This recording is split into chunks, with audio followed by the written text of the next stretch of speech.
महाराज युधिष्ठिर ने भगवान कृष्ण से पूछा कि अश्विन मास के शुक्ल पक्ष में आने वाली एकादशी को क्या कहते हैं और इसका क्या महात्म है, हमें सब बताएं। तब भगवान कृष्ण ने कहा कि अश्विन मास के शुक्ल पक्ष में आने वाली एकादशी को पापाकुंशा एकादशी कहते हैं। इस एकादशी का व्रत करने वाले मनुष्य को इस जीवन में सभी सुख मिलते हैं।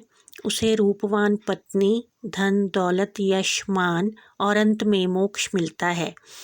जो लोग इस एकादशी का व्रत नहीं करते वो पाप के भागी बने रहते हैं।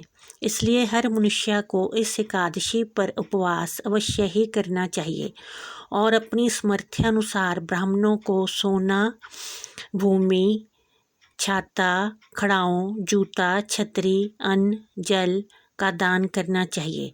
दरिद्र से दरिद्र व्यक्ति को भी कुछ न कुछ अवश्य इस दिन दान करना चाहिए। और इस व्रत की कथा इस प्रकार है। विंध्य पर्वत पर क्रोधन नाम का एक बहेलिया रहता था। वो लोगों से लूटपाट किया करता था, मिथ्या भाषण करता था और मद्यपान किया करता था। सारी जिंदगी उसकी पाप कर्म करने में ही निकल गई थी। तो एक बार यमराज ने यमदूतों से कहा कि तुम क्रोधन को ले आओ। यमदूतों ने उसे एक दिन पहले ही बता दिया कि कल हम तुझे लेने आएंगे। तो वो बहुत ही डर गया। वो अपने पास में ही उसके एक अंगिरा ऋषि का आश्रम था। वो वहाँ आश्रम में गया और जाकर अंगिरा ऋषि के चरणों में गिरकर गिड़गिड़ाने लगा कि मुझे बचा लीजिए। तो अंगिरा ऋषि को उस पर दया आ गई। तो उन्होंने कहा कि कल अश्विन मास के शुक्ल पक्ष की एकादशी है, तुम उस एकादशी का व्रत करो, तुम विष्णु भगवान का पूजन करो। तो उसने ऋषि के कहने के अनुसार व्रत किया और विष्णु भगवान का पूजन किया और विष्णु लोक को गया।